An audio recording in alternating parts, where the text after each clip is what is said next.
Episode 63, Xeno-Fied.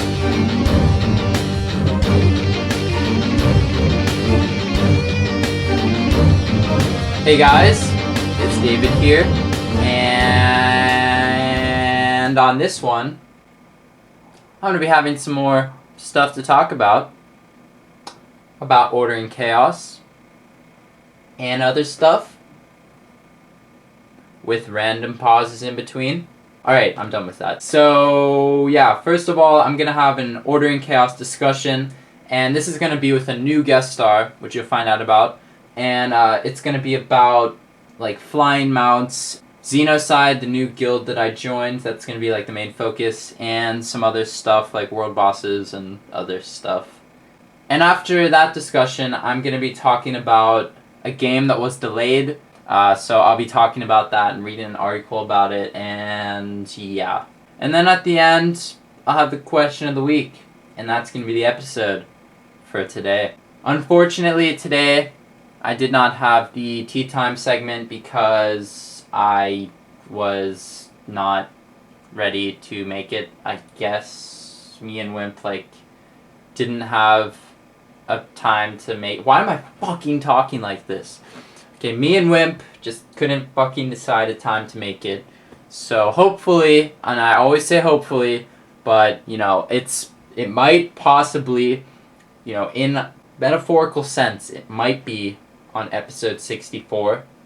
But if not, I fucking give up. I'm not even gonna mention it anymore. So yeah, that's it. Okay, so I hope you guys enjoy the episode of 2x4 Hardcore.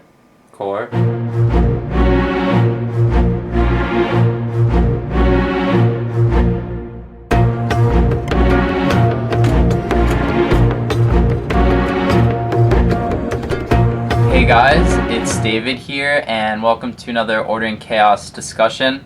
And today I'm joined by a new guest star, and he's known as Toxic Panda and Toxic Tiger, and his name is also David, like me. And today we're just going to be talking about a few different things, and he's actually a member of the new guild I joined, Xeno-Fied. So I guess we'll talk about Xeno-Fied first. Do you want to introduce yourself? Hey guys, it's Toxic here, and great to be here. Alright, let's start. Alright, so I recently joined Xeno-Fied, and this is a really fun guild. We do dungeons like every other guild, and it's really helpful. But the main thing that we're known for is doing world bosses.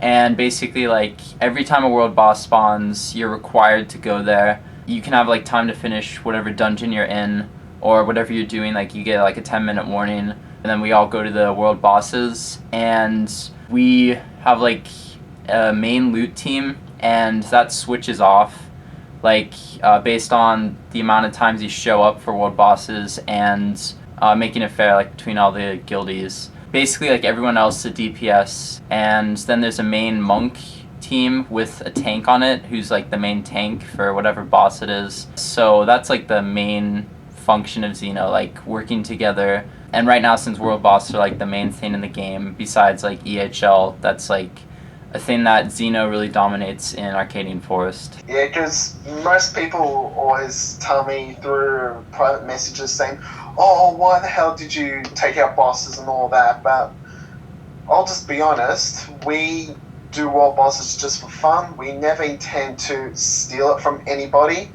And, well, the number one goal is just to get everyone as geared as quick as possible with the lavas, considering that most likely the next update will feature the level upgrade, which means you're going to have to get geared really quickly and really easily, so you can withstand the new dungeons, especially, yeah. Yeah, and Xeno-Fied also, lets you have your ults in, so what Yezi told me is that his main goal is that most people in the guild will have lavas and on all their ults by the time the world bosses disappear, so that we consistently are the best guild on AF, gear-wise. That's Notorious. Yeah, but, Notorious doesn't even try for world bosses, it might be because, dominant. Yeah, Xeno just absolutely dominates all the bosses, except, sometimes we actually don't, go to every single boss. If there's, 2 or 3 bosses that have spawned, we actually skip, Khan, Yata, or Zargus because they have like the least health, and we let other people do those. So it's not like we take every single boss. For the people who've been criticizing us of like stealing all the bosses, I think that's just because like we try the hardest, and the guild is like the main function is to bring all our guildies together. Yeah. Because, well, Game Loft planned it so world bosses are in the free world zone, so it's pretty much for anyone to get. And I'm not going to put blames, but if people are just going to pug and just gang up with other noobs, yeah, they'll be able to do the world bosses. But if you're in a guild, and especially like Xeno-Fied, a fully structured and organized guild, it's anybody's game to get the world bosses done. Yeah. And I think we should just take this time to like explain how world bosses work now, just so that people know. So basically, like for how Xeno-Fied does it, we have a main healing team, and we have one slot open, like just like 2 or 3 healers at first, and then they invite a tank or something. But they leave a slot or 2 open so that they can invite people, and basically like everyone from the guild gets invited out a certain time, and you just ask for an invite. Then you have to log off, and they kick you, and then you're automatically going to get healed by that team. And like everyone in the guild does that. And basically like in order to get the loot for the boss, we have a loot team, and the loot team gets the first hit on the boss. And it doesn't matter how much DPS like everyone else does, I think. Does it? Like, does it matter on DPS or just first hit? It pretty much depends on either you get the first hit and then you DPS hard, or you don't get the first hit but you out DPS everybody else and you still get the loot. So it pretty much varies every time. Yeah, and like the whole purpose of like having one main DPS team or loot team is that like they are going to be the only ones who are on a full team, so they're doing the most DPS supposedly. Yes. So like if we had everyone in the guild like on a team, then it wouldn't work out because then other people would get the loot. So you have to make sure that whatever like the main loot team is, they have to have enough DPS, which is kind of unfair because like, you know, monks don't always get on the loot team because they don't do a lot of DPS. So I mean like for Xeno-Fied specifically, it's fine because like we only have one DPS team. But if you were doing it with like another guild or something, you had like multiple teams, then a monk on the team wouldn't be worthwhile, and it probably wouldn't get you the loot. So yeah, so we really like organize everything, and I'm not sure how Yezi and Minna and all the others like make sure that it's fair. Like they don't tell us how they distribute the loot team, but I know that it's fair. Yeah, because the way they do it, because they inform everybody in Xeno-Fied, is that they pretty much write down the list of the people who've been in the loot team as well as the people who've actually been participating in previous world bosses. So it's pretty much fair and balanced on who gets the loot team on which boss, so everyone gets an equal amount of shots. So the more times you go to the boss, the more times you're going to get the loot. Simple. Yeah.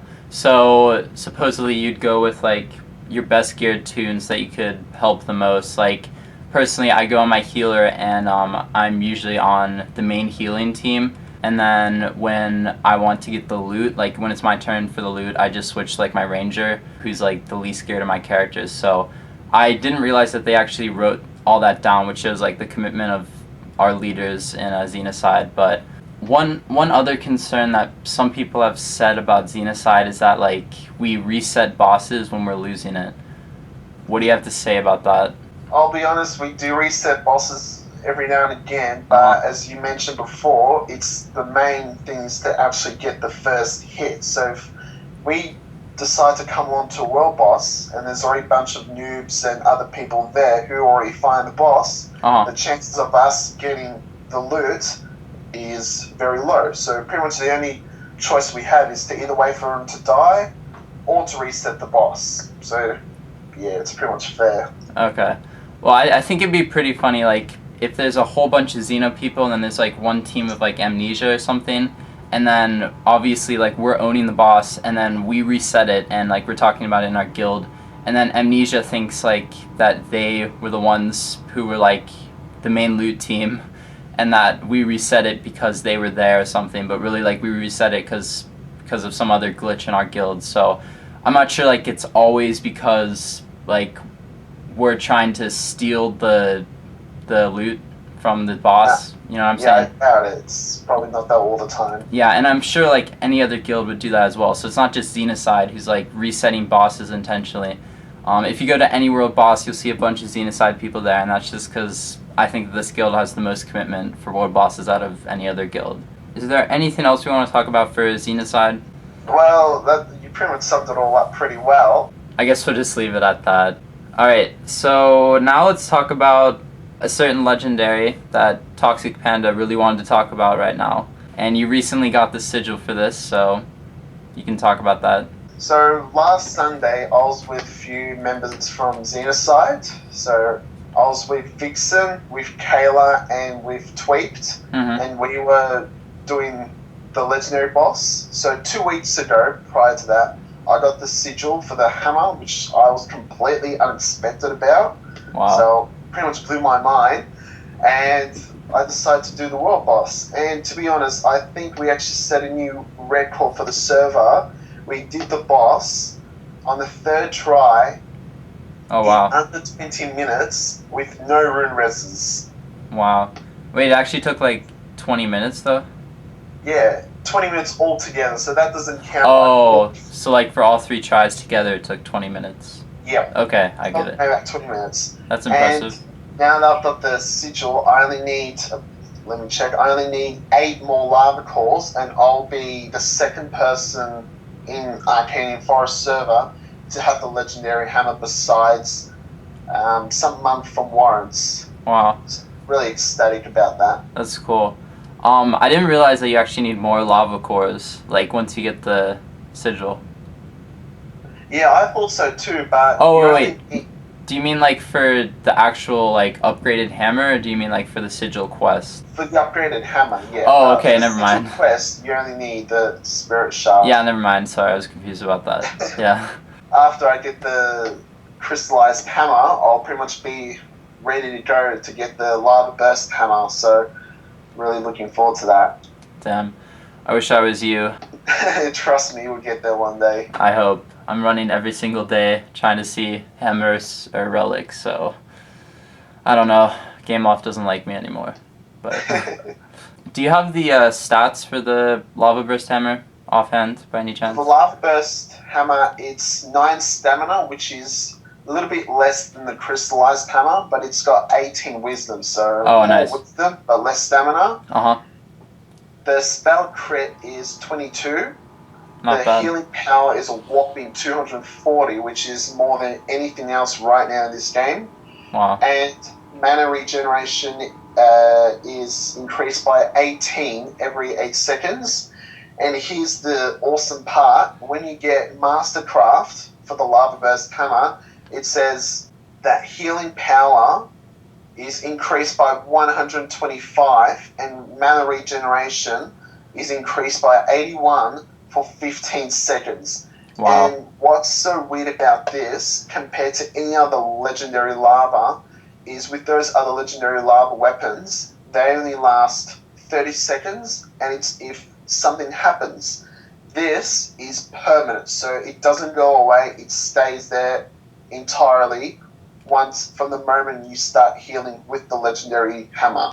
Wow, so like you mean like it resets every time you heal? Yeah, definitely, yeah. So that 15 seconds resets. Wow, that's good. So basically like you have that infinite spell on you when you have that hammer. Yeah, it's really op though, but it's definitely going to be handy for upcoming dungeons. God damn it, you're making me really jealous right now. Oh god. Is there a like set bonus for the relic? Is there some special spell for that? No, there's nothing for the relic yet, but they might. Okay. When they feel kind enough, they're probably going to add a set bonus for the relic, but so Yeah. far, nothing yet. Well, the one thing I like about the relic is that it adds healing power finally. Like, so it actually is a healing item instead of like a mage item, I guess. Yeah, it's a really good idea what Gameloft did, but at the same time, they took out spell crit just ever so slightly, and they increased healing power, which actually is a really good thing. Okay, so good luck on your relic, I guess. Alright, thanks. You're halfway there, closer than me. Alright, so the last topic me and Panda wanted to talk about was flying mounts in the future, like for future updates? A friend of mine, he told me not to mention his name. He actually is the director of a website, Polish website, and it says on the website leaked footage, videos, and pictures of the mounts, which you'll be able to fly and swim through water. And it's been confirmed that they are legendary mounts. Wow. And one of them is going to be the epic horse, which you'll be able to upgrade using a special essence. And the there have been rumors of what the name for the essence will be and where it's going to come from. Most likely it will be from the new dungeon, and it will be called Guardian's Tears. Hasn't been confirmed yet, but that's what the biggest rumor is at the moment. And you'll be able to use the special essence to upgrade your epic mount with the purple font to a legendary mount with the orange font. And it'll be divided into two categories. There'll be the mounts that'll be able to fly and the mounts that you can swim through water, which is going to be pretty fucking awesome. That's like beyond what I thought Game Off would do. Like a swimming mount, that's really cool. Have you seen like that picture of the like griffin unicorn type thing?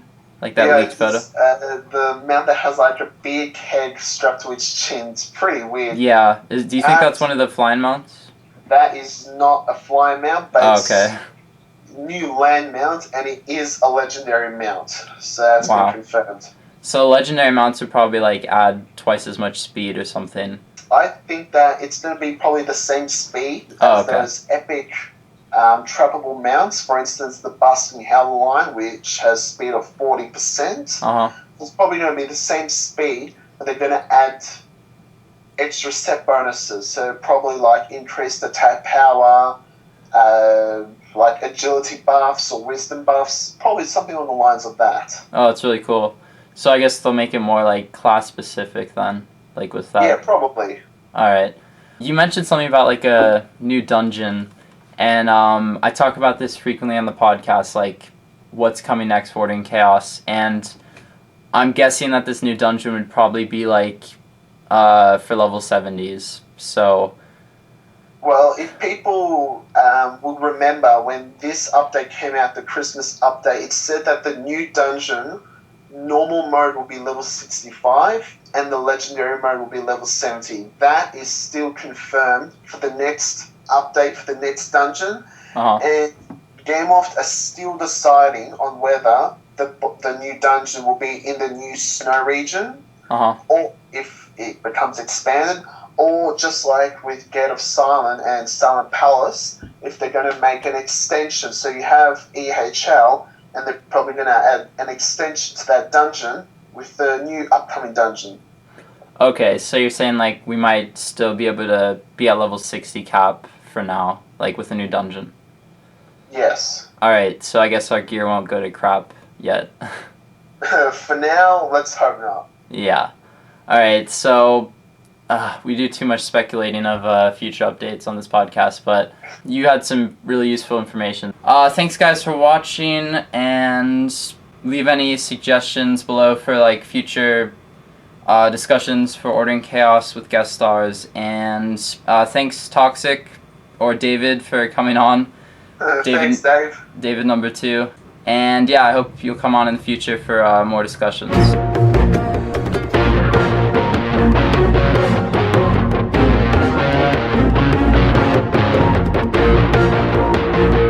Alright, so now it's time to get into the next segment, which is Infinity Blade Dungeons, which was fucking delayed again by Epic Games, and now I'm fucking pissed off.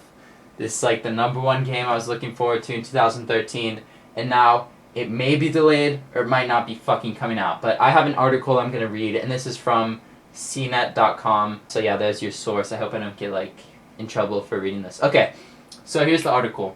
It's turned out to be a bumpier road than expected for high-profile iPad game Infinity Blade Dungeons. The game, which was previewed on stage by Epic Games as part of Apple's debut of the 3rd-generation iPad last year, now faces further delay following the closure of Impossible Studios, the team put in charge of the project. Epic said today that it's closing the 6-month-old studio and laying off its team, a move that means another delay for the unreleased game. When former members of Big Huge Games approached Epic last year, we saw the opportunity to help a great group of people while putting them to work on a project that needed a team.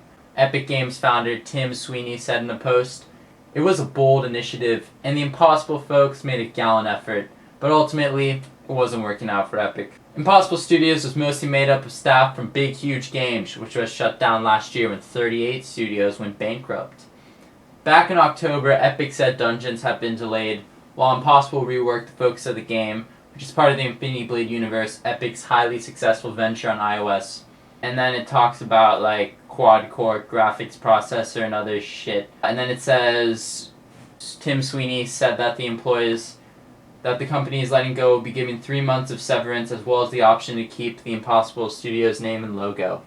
So basically they're shutting down the company that's making Infinity Blade Dungeons, which I don't fucking get at all.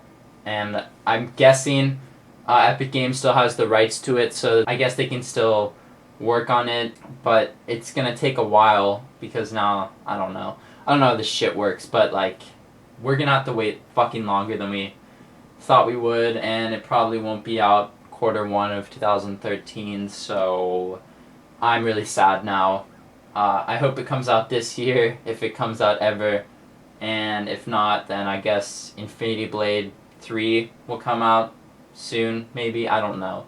But I think this was a stupid move on Epic. I don't know why they're laying off workers. Like, they've made millions of dollars from Infinity Blade, and I just don't know why they're not making progress. Like, I think this looks like a really good game, like, from what I've seen, so there's not really a reason behind it that they're shutting down Impossible Studios that has been released publicly, so I don't really know what to say about this, but I think bad move on Epic Games' part. I think that they should stop delaying it because they're going to lose valuable customers like me, but not really like me because I'm going to play it either way, so yeah, that's basically it for Infinity Blade Dungeons talk, and now it's time to get into the question of the week, which relates to that. The question of the week is, were you looking forward to Infinity Blade Dungeons before Epic Games fucked it up?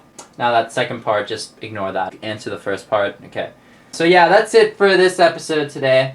I hope you guys enjoyed it. I want to thank Toxic Panda for coming on again. And I want to thank Xeno-Fied one more time for letting me into the guild, and hoping that it's going to be a fun time and I'll stay there for a long time. So that's all I have to say. So next week, as I said, hopefully it'll be the return of Tea Time. And if it is, the title for the episode is going to be Return of Tea Time. And also, hopefully I'll have another Ordering Chaos discussion. And yeah, so, okay. So thanks guys for watching, and I will see you next week. Peace the fuck out.